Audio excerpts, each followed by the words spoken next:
Dear honorable guests and friends, welcome to the first annual Peace and Dialogue Awards ceremony organized by Rumi Forum, Maryland.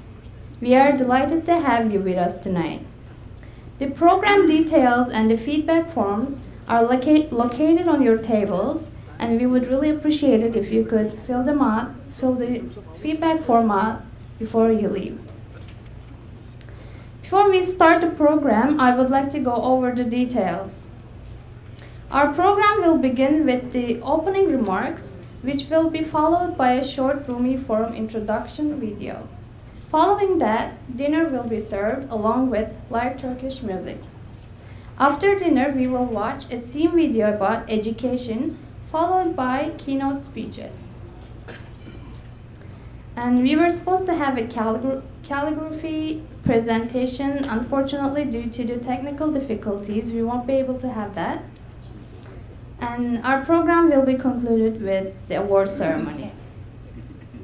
And before I invite our speakers to the stage, I'd like to let you know that we have received a message for this program from Senator Barbara Mikulski, and I'd like to share that with you.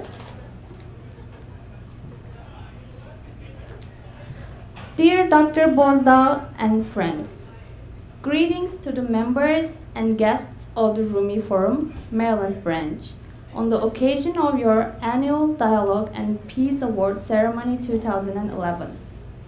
Thank you for the kind invitation to share this uplifting event. I applaud your theme of the role of education in peacemaking. Congratulations to all this evening's distinguished honorees. This award is an affirmation of your lifelong commitment to dialogue, debate, and democracy. I commend you for your achievements and offer you my best wishes for the continued success I know you will enjoy. In 1788, James Madison, the fourth President of the United States, said that a popular government without popular information or the means of acquiring it is but a prologue to farce or tragedy, or perhaps both.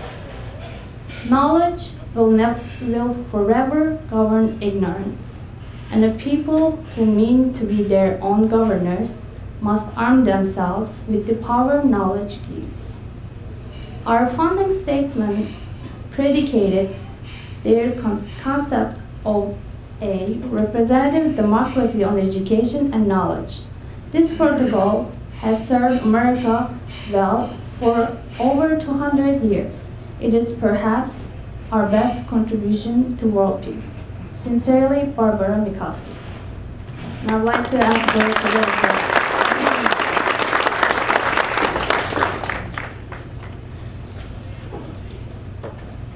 We also just received a proclamation from the governor of the state of Maryland for the Rumi Forum, March 30, 2011. I'd like to read some part of it. It's kind of long, so. Maryland is proud to congratulate the Rumi Forum on their annual Dialogue and Peace Award ceremony and to commend the Turkish community for their dedication and contributions to the state of Maryland and wish them success in all future endeavors. There you go.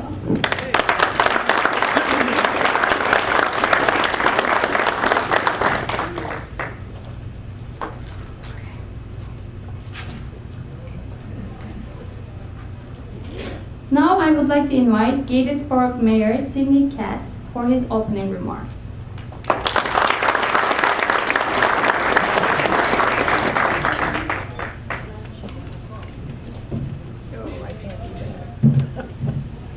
Well, good evening, and thank you very, very much. It's truly our honor to welcome each of you to the city of Gaithersburg. We can think of no finer place to have your forum. Let me say that many times I start out by saying that my name is Sidney Katz, and that I have the honor of being the mayor of the greatest city in the world, Gaithersburg, Maryland. Now, thank you. Now, number one, I have to be very, very careful because my good friend Phyllis Marcuccio from Rockville is sitting right next to me. And I have a feeling that my chair might be missing if I keep that stick up. But the other thing that I wanted to mention is that I'm here this evening with the city manager of Gaithersburg, Angel Jones, who's sitting in the back. Angel deserves a lot of applause. She actually does the day-to-day work in Gaithersburg. I actually get to come up and have dinners at various occasions. But it's truly, when I say that we have the honor of being the greatest city in the world, I sincerely mean that. But tonight, you actually have brought the world to us. The fact that you have brought your presence, the fact that we're going to be having a Peace and Dialogue award ceremony here, proves that the world can come together, and I believe that the world should come together in Gaithersburg, Maryland. So thank you very much, and please enjoy the rest of the evening.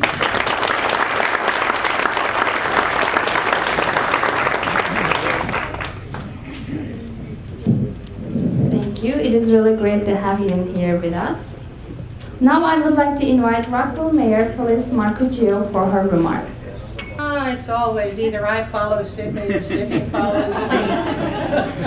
But Sydney, you're really number two. Yeah, we're number one. Maybe your chair is going to be missing. It's my pleasure and delight to be here this evening with you. And I bring you greetings from the city of Rockville, the best school system in the whole world. We can't necessarily say we're the biggest, but we are the best. And I'd like to introduce to you this evening our Chief of Police, Mr. Terry Treshik. And he is one of the finest. I haven't seen another member of our staff here, but at least you have two solid people from the city of Rockville here tonight. This is my first experience. Of course, some of your staff came and visited with me in the office in Rockville, but this is my first experience with your awards program. And I have to say, I think this is marvelous. What a terrific opportunity to exchange cultures. What a tremendous concentration of effort on democracy and education. You know, education was my first love, so to speak. I was in that field for 38 years, and I have a great affection for teachers and educators because they do shape the minds of the future. It's so terribly important that we support them in every way possible, and maybe that shows with me, but I do indeed have great admiration for them. I am surprised also to learn of such a large Turkish population in our area. Now, you know, we just did the census, and the census told us that Rockville has 17% Asian, 15% Latino or Hispanic, 7.5% African American, and the rest are all sorts of us, white and Indian or whatever. I am really thrilled to know that we have a strong cultural connection to the Turkish community. That is marvelous. Not just in Gaithersburg City, but in Rockville as well. I would, again, I thank you, applaud you for the significance of this event, and I hope that it continues to be an annual one, and I hope you'll have me back again to celebrate with you. I looked around to see if I could find something of a poignant note, if you will. And I came across a quote from a preacher, educator, Fethullah Gulen. Did I say that properly? I hope so. It is his quote: "Be so tolerant that your heart becomes wide like the ocean. Become inspired with faith and love for others. Offer a hand to those in trouble and be concerned about everyone." And that starts with education. I wish you great success much happiness, and let's see if we're at it next year too. Thank you so much.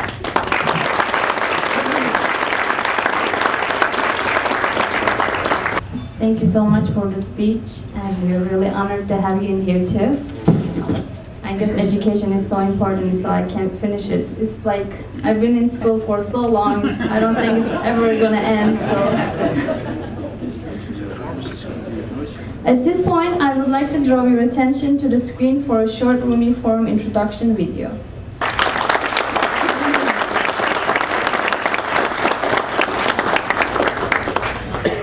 Well, that was a very informative and emotional video for me, so I'm gonna cry. Now I would like to invite Christopher Barkley, President of Board of Education of Montgomery County Public Schools, to the stage for his remarks. Mr. Barkley was elected to his first four-year term in 2008 after being appointed to the board in 2006. He is currently serving as the President of the board. Please welcome Mr. Barkley.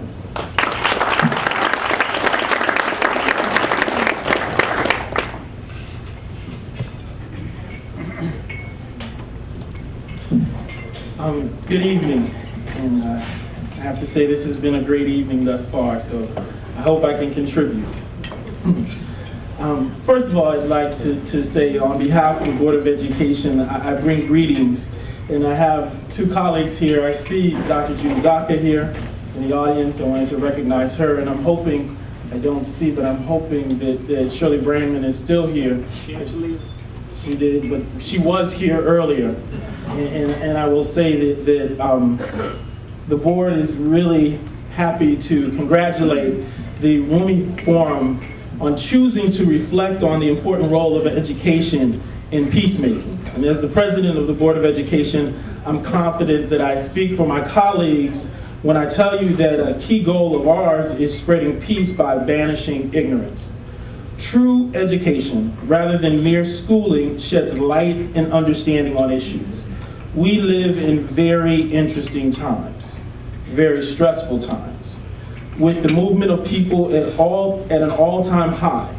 In Montgomery County Public Schools, the movement is reflected in the demographics. We're a very, very diverse school system. We are 37% white, 23% African American, 23% Hispanic, and 16% Asian American. Our 144,000 students come from 164 countries, and they speak approximately 184 languages. We are proud of our tradition of diversity and tolerance, and in our curriculum and in our classrooms and in our attitudes, we try to model an education that is respectful of individual races, ethnicities, boundaries, communities, and nations. Our diversity, unfortunately, has in many cases come about as a result of the legacy of wars and conflicts in other societies. As people have fled from their ancestral lands, they have brought with them gifts that we celebrate and challenges that we struggle to overcome. When they are not supported appropriately, the sense of alienation can be overwhelming and destructive to a society. There are challenges. 13% of our students participate in English for speakers of other languages. 12% of our students receive special education resources or services. 31% participate in free and reduced price meal services, and about 41% are what we call ever farms. At some time in their education, they have had free and reduced meal services. Despite our differences, MCPS has garnered a national reputation for excellence. How have we done this? By infusing in our curriculum teachings about the various peoples of the world, the history of conflicts, and more importantly, lessons to be learned from conflicts like slavery, the Holocaust, the Civil Rights Struggle, Vietnam, 9/11, and the Middle East. Today, as the Middle East is engulfed in the fervor of individual and communal freedom, these lessons are even more critical. Education is meaningless if it does not teach tolerance for our individual differences. Education must inspire the individual to model a behavior devoid of bigotry, one that fosters peace. In MCPS, we try and teach and model tolerance. Let me suggest, however, that meaningful education should extend beyond the classroom walls. We should encourage the education that fosters tolerance and understanding in our temples and in our institutions and among our leaders. Adults must weigh the effects of their utterances and behavior on impressionable young minds. Now, as a parent myself, I have sought to immerse my daughters in the knowledge that opens their eyes and sensitizes them to the world that is beyond our borders and beyond theirs. In their choice of courses, in their exposure to the written world, and in their travels and volunteer activities, they have come to learn that there is a lot of unnecessary suffering in the world, and that individuals have a powerful role to play in making the world easier to live in. It takes a certain kind of education. I have to say that I was speaking to my new friends at the table I'm sitting at, and I was saying that one of the things that is so great about Montgomery County, and one of our great assets, is our diversity, is the fact that we have so many wonderful cultures in our community. And I was giving the example, and it may sound corny, please excuse me, but it is true.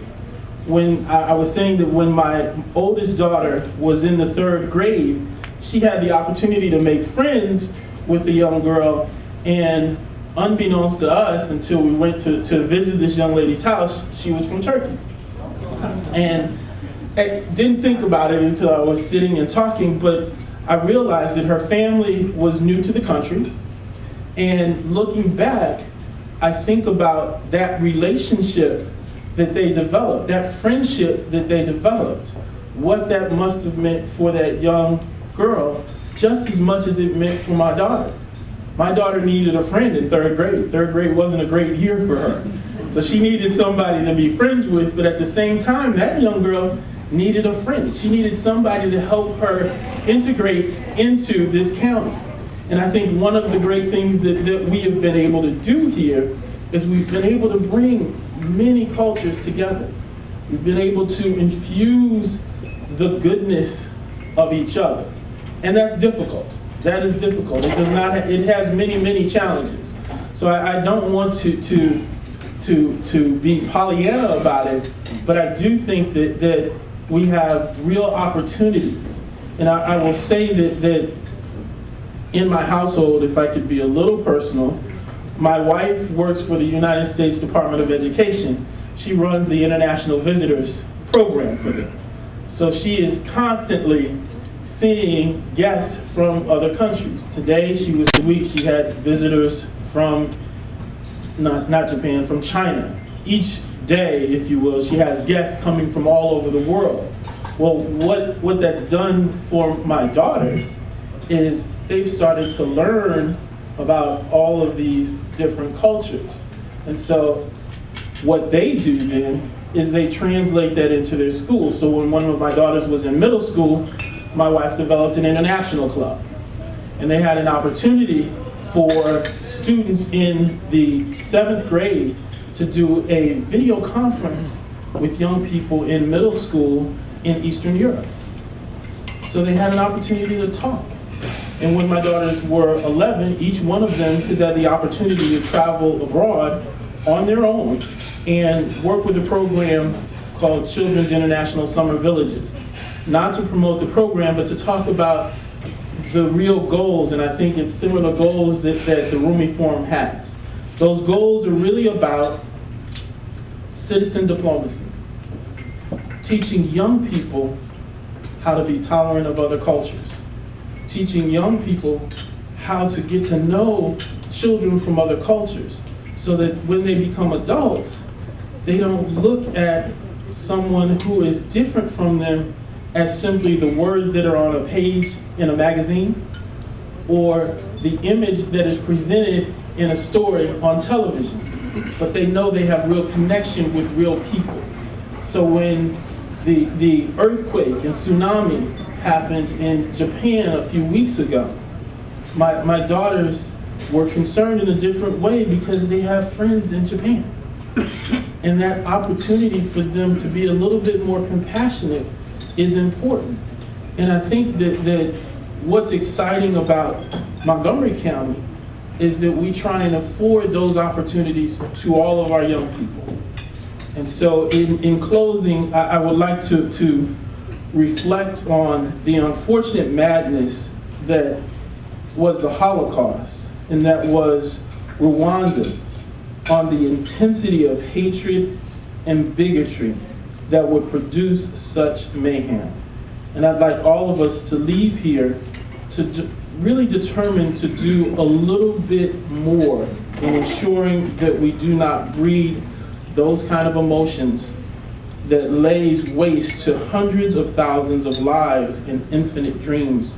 But in fact, we take the time, which I believe the Rumi Forum is doing, and I thank you again for creating this opportunity for me as a representative of our Board of Education to come here and speak to you about, but to create that opportunity for our young people to get to know each other in new and different ways, and to get to respect each other, so that as we grow into adults, we can take that honoring and respect out into society and to change things for the better. Thank you very much for the opportunity to be here and to speak to all of you.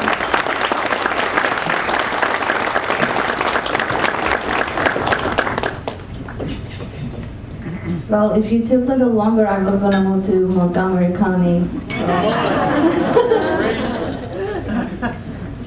Now I would like to invite Jane Gaffney for her remarks, but before I do that, actually, I should read her biography. Jane Gaffney retired last year from the United States Foreign Service, in which she worked for 22 years. She was a public diplomacy officer and Arabist who served in the Middle East and Africa.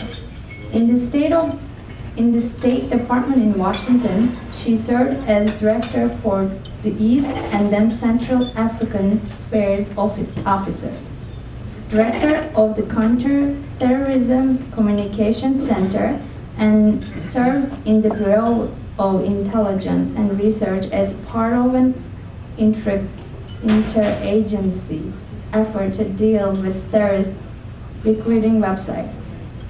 Before joining the Foreign Service, Jane worked and studied in the Middle East for nearly 20 years. In retirement, she is pursuing her interest in the popular culture and mass media in the Arab world and Turkey. As a result, Jane drives us crazy with her questions about Turkish soap operas and movies, but we put up with her anyway. So, please welcome Jane Gaffney.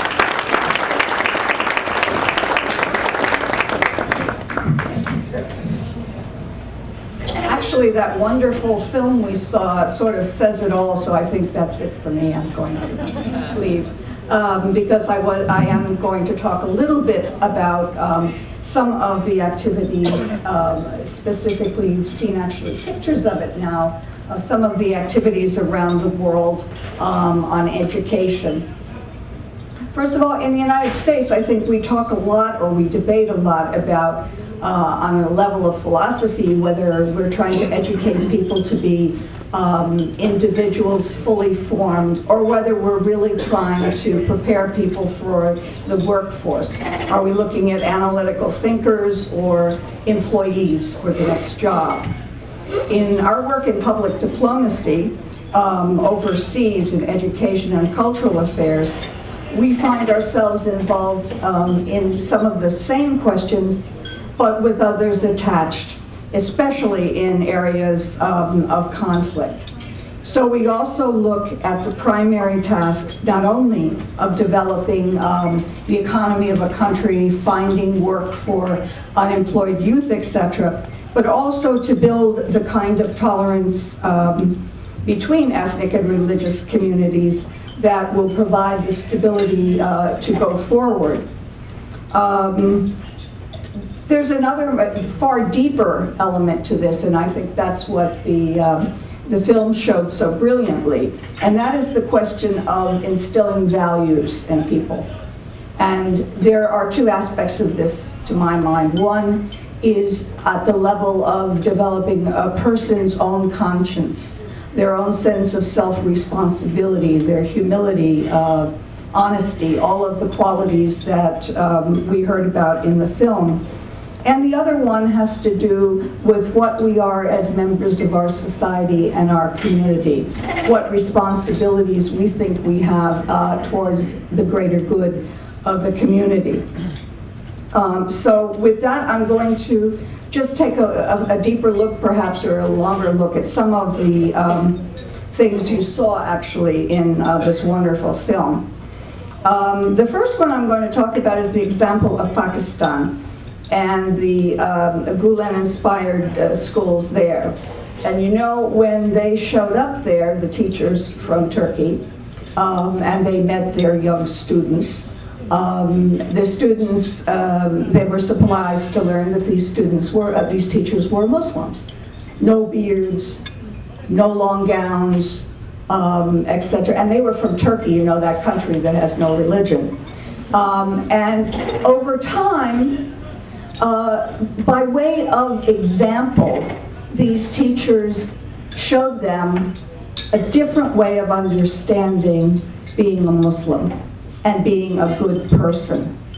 And they did that by the way that they took care for these students, especially in the dormitories that they had for them. And I think you all know that Pakistan is sort of a perpetual tinderbox of all kinds of violence and trouble. And one of the central issues is the idea of difference of opinions. In fact, so much of the problem we have, I believe, with terrorism today and jihadism, etc., comes down to the fundamental point of people believing they individually have the truth and the only truth, and the other side is by definition wrong. And so much of the killing and so much of the maiming that we see comes from that point. And I think in Pakistan and elsewhere, learning to accept the differences of opinion of other people it comes down to one thing, and that is that only God knows. Some other ones I was thinking about was the island of Zanzibar, a really problematic area of Tanzania, where political rivalries and notions of putative origins make for violence every time there is a political issue. Schools there then bring in students from across this divide, and again, they learn what they have in common rather than what their differences are. Another one, and you saw pictures of this, of course, is in Iraqi Kurdistan. And what is significant here, as you saw, was all of these students from different backgrounds going to school together. And what is so important about that is that for other students in that region right now, schools are totally segregated by ethnicity. And as a result, people are being trained to be just their ethnicity and not members of a wider community, whether it's in northern Iraq or Iraq as a whole. And so this offers them opportunities to understand other communities and hopefully work with them. And finally, the other one I've found very, very interesting is Eastern Anatolia, another area known for its volatility and conflicts. And here you have a great deal of poverty and underdevelopment and these kind of ethnic tensions as well. And what in addition to regular schools, one important thing that the Gulen community has produced there is special prep schools for students from rather mediocre schools to go in and get prepped for the exams so that they have a running chance at passing the exams that determine whether they're going to go, for instance, to a university or not, and the kind of mobility that goes with those kind of opportunities, and doing so with a group of other people from all these different backgrounds that exist in that part of the world. And finally, since everybody knows what my interests are, I'm going to tell you about a film, a Turkish film that in fact is very, very spiritual and in fact deals with the philosophy that you've heard about today. And it's called Kelebek, which is a butterfly. And in this extraordinary film, you meet a young man who is influenced by his spiritual Sufi master to join a bunch of other young people and go off to Afghanistan to work in a social services place that they've set up there that offers, medical care and other kinds of things. And in the course of his time there, he is able to have an important impact on the lives of two people, including getting one of them to go to the United States and study and build himself up, and another one to take him away from the Taliban, a young child out of the Taliban's influence and into a normal life. But wait, this didn't happen. And the film is really about the road not taken. And I would encourage any of you who are interested in seeing how these values we've been talking about all night can be put on screen, and it's well worth it. That's my plug. Thank you.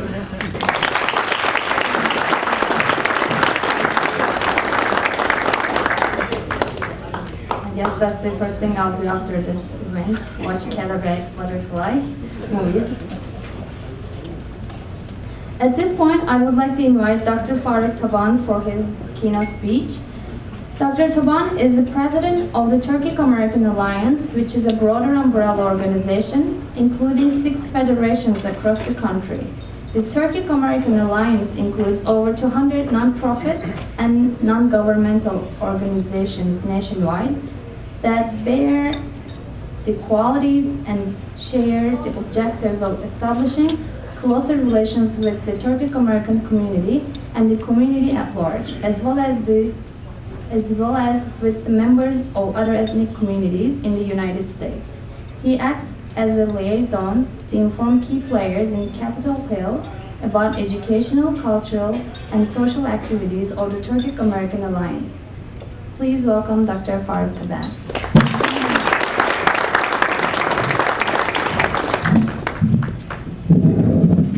Thank you. I'm the last, but the least speaker. So our theme tonight is education. So it's a hot topic. So I've seen a lot of speakers start with the education is a must kind of a statement, and but without a practicality. So it's almost no meaning. Saying good words, PowerPoint presentation, everything. But education is a must, so I'm going to give some examples from the practice. So one of the striking example about the education and diversity, I would like to start with my speech, that example. So I was in the West Coast. I was a school administrator. So one day, with our teachers, we decided to go to trip to high country for a leadership trip, and we had teachers from different backgrounds. We have the Turkish teachers also in the team, and the guy said that we have to meet without any speaking, without any talking. We have to meet with each other in that animal game. So he assigned privately the animal we are going to be in that game. So some of us dogs, cats, the turkeys, and different things. And I don't know if you noticed that the animals sound different in different countries. even though they do the same thing, but they interpret differently. So I was a turkey. And so dogs and cats, they met easily, but the turkeys made a trouble because the wobble and the Turkish version is differently, so we are kind of lost in between. So that was my first very interesting example. So we learned one more time, diversity, even with those little stuff, is really critical.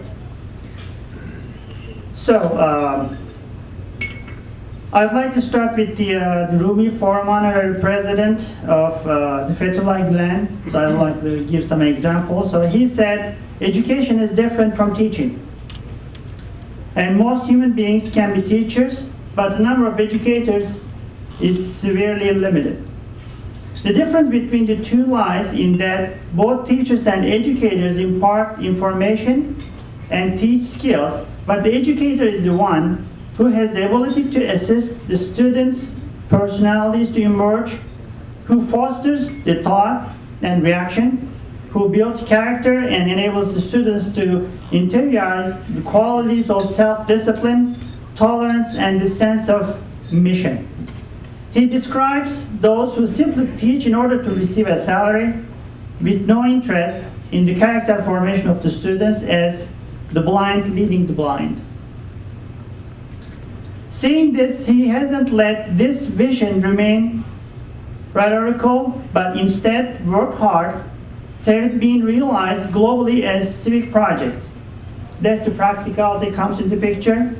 By some estimates, several hundred educational institutions, such as K-12 schools, universities, and language schools, have been established around the world by his inspirations. Notable examples of such schools include those in Southeast Turkey, Central Asia, Africa, East Europe, and Southeast Asia. Regardless of their location, these schools became symbols of harmonious intercultural relationship, successful unification of belief and reason, and dedication to the service of humanity. Especially in conflict-ridden regions, such as Dr. DeGraffenreidt mentioned, the Philippines, Southeast Turkey, and Afghanistan. These institutions help reduce poverty and increase education opportunities, which in turn decrease the appeal of terrorist groups with exclusivist agendas operation in these countries.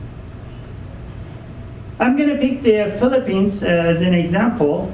Father Thomas Michel, former director of the Vatican's Secretariat for Interreligious Dialogue, describes his first experience with these schools as follows. Quote, "My first encounter with one of these schools dates back to 1995. In Zamboanga, on the southern Philippine island of Mindanao, I learned that there was a Turkish school several miles outside of the city. On approaching the school, the first thing that caught my attention was the large sign at the entrance of the property, the Philippine-Turkish School of Tolerance. This is a startling formation in Zamboanga, still almost equally 50% each Christian and Muslim. Located in a region where for over 20 years various moral separatist movements have been locked in an armed struggle against the military forces of the government of Philippines. I was well received by the Turkish director and staff of the school, where over 1,000 students study and live in dormitories. As I learned from Turkish staff, their Filipino colleagues, both Muslim and Christian, the affirmation of their school as an institution dedicated towards formation in tolerance was no empty boast. In a region where kidnapping is a frequent occurrence, along with the guerrilla warfare, summary raids, arrests, disappearances, and killing by military and paramilitary forces, the school is offering Muslim and Christian Filipino children, along with an educational standard of high quality, a more positive way of living and relating to each other. This is what we only can assure through education. As Mr. Gülen states, Until we help them through education, the young will be captives of their environment. They wander aimlessly, intensely moved by their passion, but far from knowledge and reason.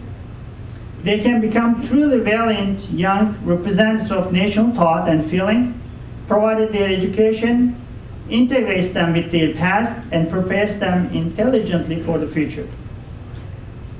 The last phrase is important and would appear in the Gülen's answer to ongoing international debates. Integrate them with their past and prepare them intelligently for the future. So that was the link in between. If you wish to keep masses under control, simply start them in the area of knowledge. They can escape such tyranny only through education. The road to social justice is paved with adequate universal education, for only this will give people sufficient understanding and tolerance to respect the rights of others. Thus, it is only the establishment of justice which is hindered by the lack of well-rounded education, but also the recognition of human rights and attitudes of acceptance and tolerance toward others. If people are properly educated to think for themselves and to espouse the positive values of social justice, human rights and tolerance, they will be able to be agents of change to implement these beneficial goals. The crisis in modern societies arises from decades of schooling having produced generation with no ideals. It is human ideals, aims, goals, and vision which are the source of movement, action, and creativity in society. People whose education has been limited to the acquisition of marketable skills are no longer able to produce the dynamism needed to inspire and carry out the societal change. The result is social atrophy, decadence, and narcissism. Gülen says, when people are left with no ideals or aims, they become reduced to the conditions of animated corpse, showing no sign of distinctively human life. Just as an inactive organ becomes atrophied, and a tool which is not in use becomes rusty, so aimless generations will eventually waste away because they lack ideals and aims. So our main interest in education should be the future. Well-rounded education, by its very nature, must involve a personal transformation in the student. Students must be accompanied by and encouraged to move out of restrictive, particularistic ways of thinking and interiorize attitudes of self-control, self-discipline, which will enable them to make a lasting contribution to society. And finally, Rumi Forum's honorary president states, those who want to reform the world must first reform themselves.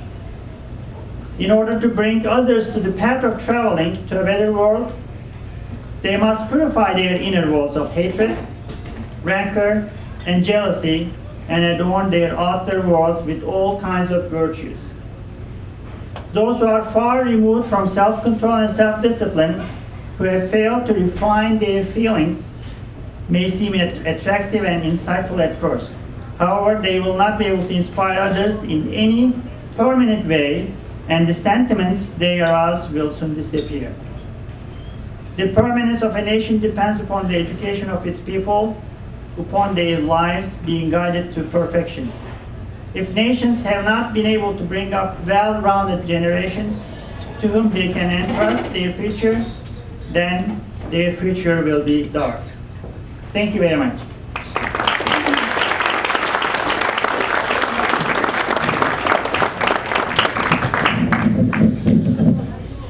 Thank you for the great speech.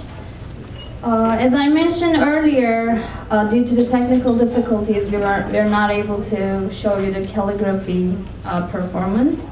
However, as Rumi Forum, we have a nice surprise for everybody. Everybody's name will be written by Mr. Sal, and they will be distributed throughout the tables. So I hope you like them.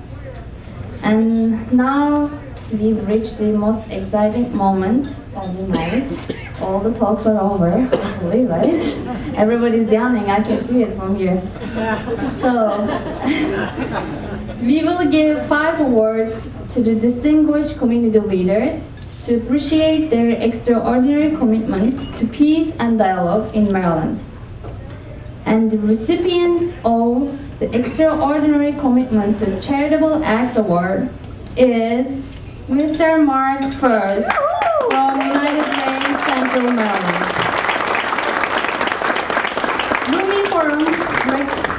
Rumi Forum Maryland recognizes United Way, Central Maryland as it provides support for housing, food, healthcare, and other supportive services. UWCM also provides funding for a variety of organizations and has started the much-needed and useful 211 service that provides information and referral to the appropriate service for those who are in need. Before I invite Mr. Furst to receive his award on behalf of UWCM, I would like to read a short biography of him. Mark Furst is the President and Chief Executive Officer of United Way of Central Maryland. Prior to joining the organization in 2004, he spent over 25 years in banking, primarily with M&T Bank and its predecessors. And now I would like to invite United Way Central Maryland President Mark Furst to receive his award, and Sheila Murthy, founder and president of the Murthy Law Firm, to present this award to Mr. Furst.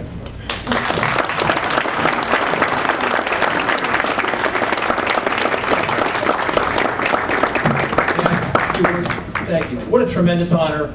And coming from Sheila in particular, if I write a book on the most incredible people I've ever met, you're going to get a chapter, Sheila. You're just fantastic. Thank you. I promise, she really did.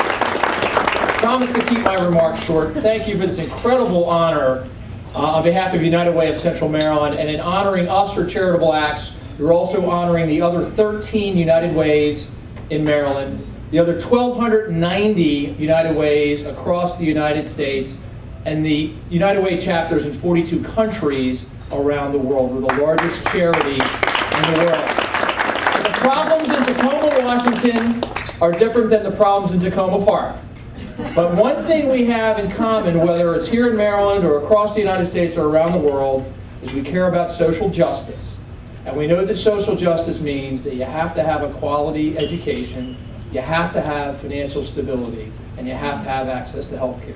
And that's what we're about, helping the poorest and vulnerable wherever we are across the world. And I thought I'd close with a quote from a famous American educator and innovator, since the theme is education tonight. It's George Washington Carver, who spoke to us when he said, "How far you go in life depends on you being tender with the young, compassionate with the aged, sympathetic with the striving, and tolerant of the weak and strong, because someday in your life, you will have been all of these." Thank you so much for this wonderful honor. Congratulations again.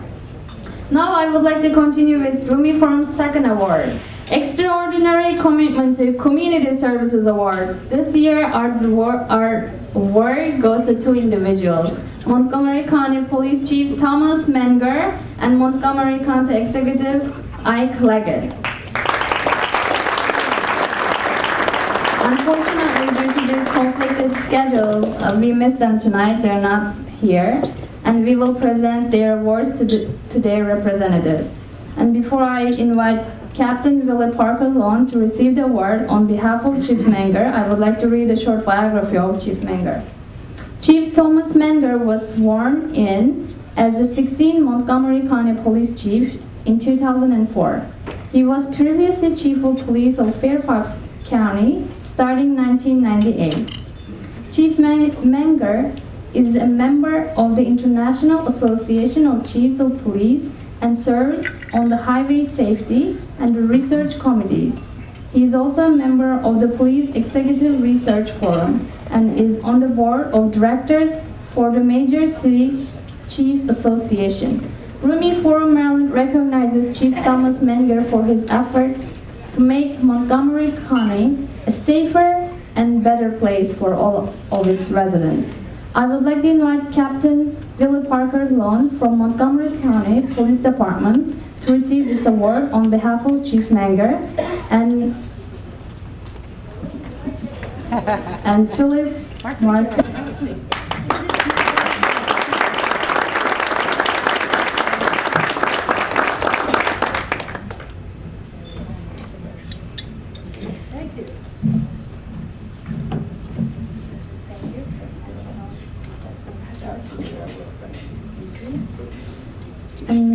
Now, before I invite Lily Chi, Montgomery County's Asian and Middle Eastern American liaison on behalf of County Executive Ike Leggett to receive this award, I would like to read a short biography of him.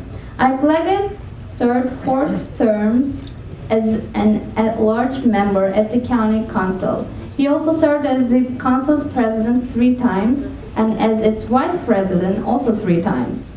In November 2008, he is the first African American to be elected to this public office. In November 2010, he was re-elected by the county voters. Rumi Forum, Maryland recognizes County Executive Ike Leggett for the service he has done for the community, not only as an executive, but also a member of different commissions organizations that help to raise the quality of life of Montgomery County residents. Now I would like to invite Lily Chi to receive this award on behalf of County Executive Ike Leggett and retired U.S. diplomat Thomas Green to present this award.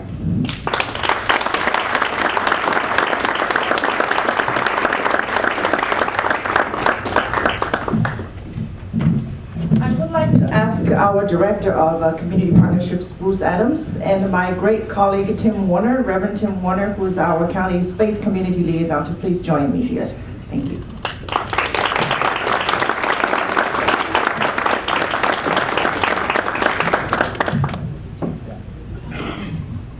And I also would like to have Hamid Kas please join me here. He serves on the County Executive's Middle Eastern Advisory Group, the only Turkish community representative. He's doing a great job. We wouldn't be here without him, obviously.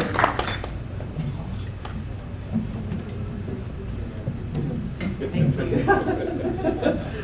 You should take it. Okay, all right. Thank you. Speaking about Mr. Leggett, nobody understands the importance of dialogue more than he, given the difficult financial crunch that is now embracing Montgomery County.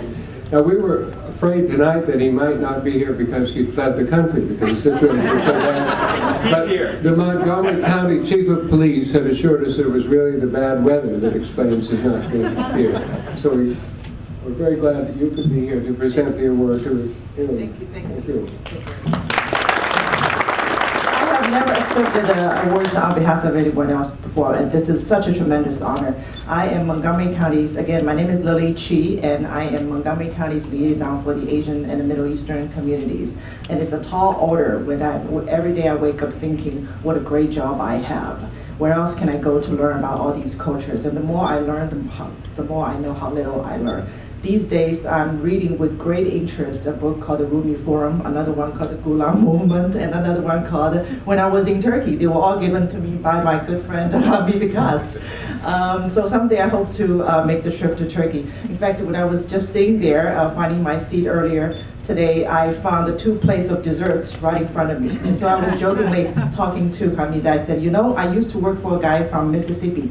And he oftentimes says, life is too short, so eat dessert first. I said, can I do that today? I'm Chinese, you know. I don't have to wait until the end to eat dessert. And he said, are you sure he's from Mississippi? Are you sure he's not Turkish? So it's my great honor to receive this award on behalf of our great beloved County Executive Ike Leggett. Mr. Leggett really understands that having all these people from around the world, living, working, doing business, raising families, and worshiping their God is the reason why we are such a thriving community, is the reason why we have such global competitiveness. And we all know, if you grew up in another culture like me, from Shanghai, China, we know that sometimes diversity in and of itself is far from enough. In fact, it could be a reason for division, intolerance, and even violence. So that's why social integration through purposeful dialogues and interaction is so critically important. That's why I want to commend you and commend the Rumi Forum for what you do each and every day to make our county a better place and make our world a better place. And that's why all of us are passionate in the County Executive's Office of Community Partnerships to build, in terms of building bridges and building partnerships with and among communities. Because we know having a thriving model multicultural community, as our director, Bruce Adams, would like to call, is also our secret weapon to global competitiveness. So thank you very much again.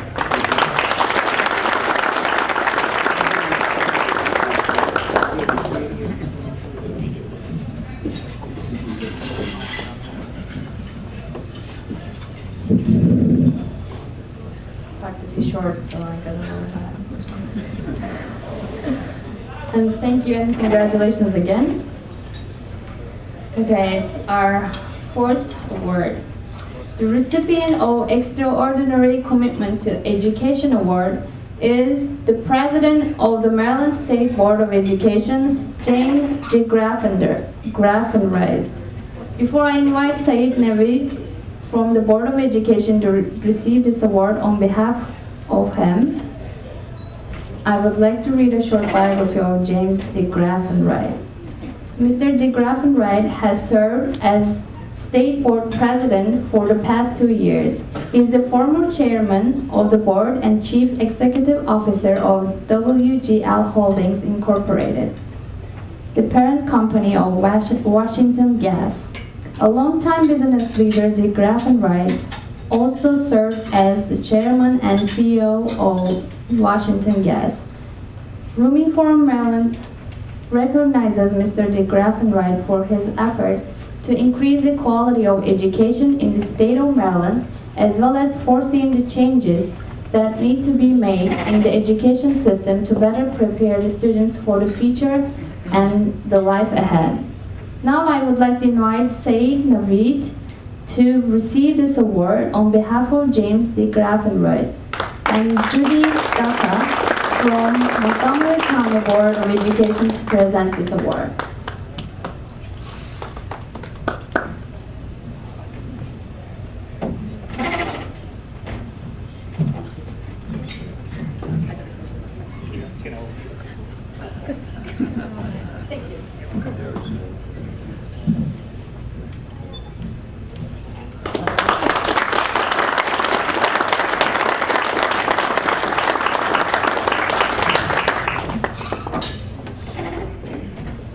I guess put it up here for everybody to see. I have a brief remark from James DeGraffenreidt and the State Board of Education to share with everybody.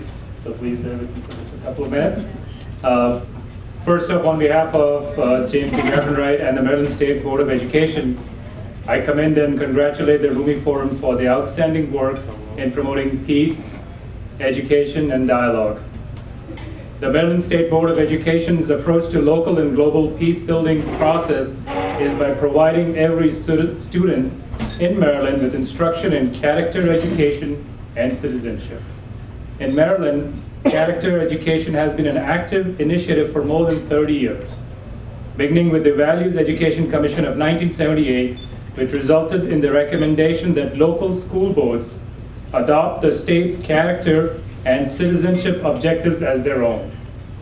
Now, all 24 local school systems have integrated character education into the curriculum.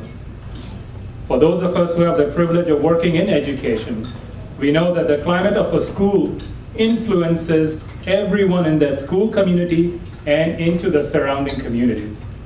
This is where Maryland children begin to learn civility, where a student learns to care for their own identity, their own needs, and their own beliefs without belittling someone else's in the process. We have paved a path in our public schools to encourage our students to become strong leaders, to have opinions, but to offer healthy, respectful debates using reasoned and informed arguments to support their point, to being open to new ideas, and to exhibit a level of patience and willingness to listen to others, especially their educators and their peers. Civility is a learned behavior, and as educators, we have a responsibility to guide our students through both their academic and future path. We live in an increasingly diverse world that requires our students to learn cultural tolerance. As educators, we support our students in learning that each culture offers a different rule of etiquette. Our hope is that ultimately our students will learn a better way of overcoming differences, and that over time, our students and communities will join together and provide a more open dialogue on issues that affect their community.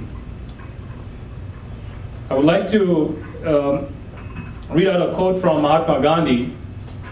He once said, "When I despair, I remember that all through history, the way of truth and love have always won.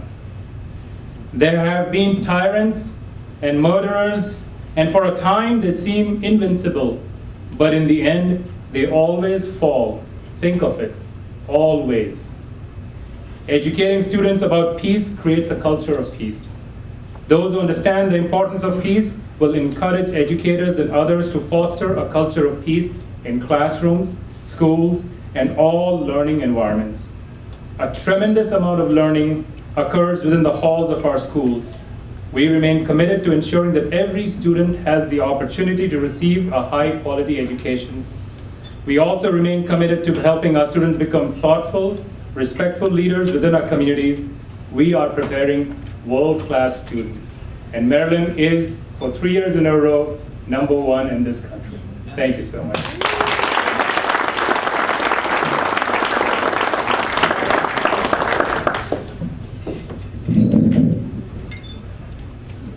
Thank you.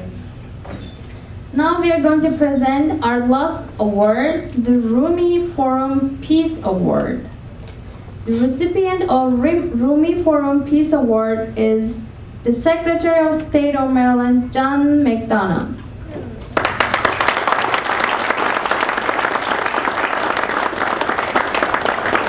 Before I invite Secretary McDonough, I would like to say a couple of things about him. John Patrick McDonough held several significant positions and practiced law for 30 years before being appointed Secretary of State by Governor Martin O'Malley in 2008. He served as the counsel to the Prince George's County Democratic Central Committee from 2000 to the present. Secretary of State McDonough also has been the Vice President of the Maryland Chamber of Commerce and a member of the Board of Visitors, University of Maryland School of Law, President's Roundtable, Greater Washington Board of Trade, Leadership Maryland, and other civic and charitable organizations.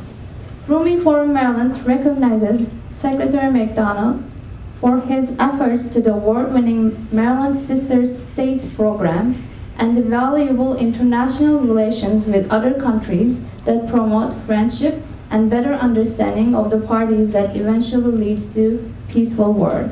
Now I would like to invite Secretary McDonough to receive his award and Turkic American Alliance President Dr. Faruk Taban to present this award to the Secretary of State.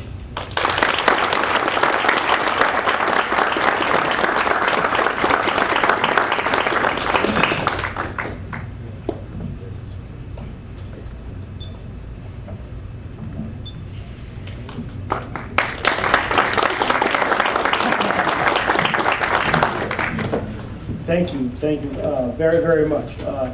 I really want to accept this more on behalf of our Governor, Governor O'Malley, and Lieutenant Governor Brown, and really on behalf of the state of Maryland, because any activities I've carried out have been in that capacity. I want to thank the Rumi Forum for this honor and really for their cooperation and work in our efforts with the Maryland Secretary of State's office to expand international understanding and to assist us in our work. I wanted to express my appreciation for the message tonight from Mr. Barkley and from Dr. Gaffney and from Dr. Tafan, and also to reflect on the fact that the Sister State program, which I have the privilege to administer, was founded by President Eisenhower, a man who, through much of his life, had experienced war. And it was through that experience that he encouraged the Sister State program. Much like the Rumi Foundation, we try to encourage understanding through friendship between people-to-people programs of different in the United States and other countries around the world. And I'm pleased to report that as a result of the work of a number of organizations, Turkish organizations, that will be establishing a new sister state. Hope to travel to Turkey this May to sign a friendship agreement with the state of Kocaeli in Turkey to add to our 9 other sister states around the world. A big part of that program is also Montgomery County. I want to express my appreciation to Lily and Tim and to Bruce. They too, as do a number of jurisdictions around the state of Maryland, have sister counties and sister cities, all of which contribute to this effort. So I want to congratulate on behalf of the governor, all the other awardees, and to the Rumi Forum for all of their good work. I find that when we talk about peace, most of us refer to it through our own religious tradition. So I'll conclude with a quote from Matthew chapter 5, verse 9, "Blessed are the peacemakers, for they shall be the children of God." No matter what our religious tradition, I think those of us who pursue peace are indeed the children of God. Thank you all very much.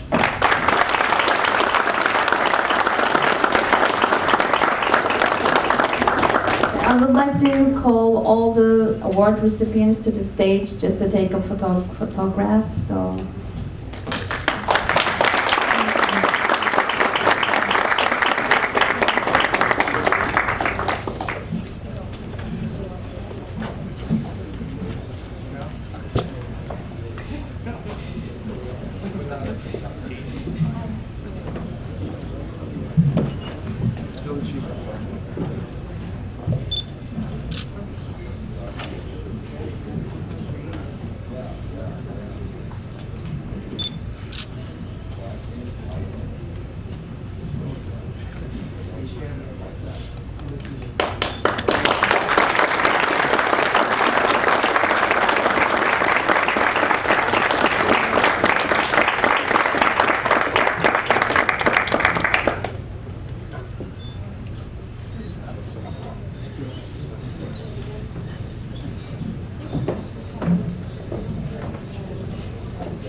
Well, this is the end of our program, and thanks for being with us tonight. We are really honored to have each and every one of you in here.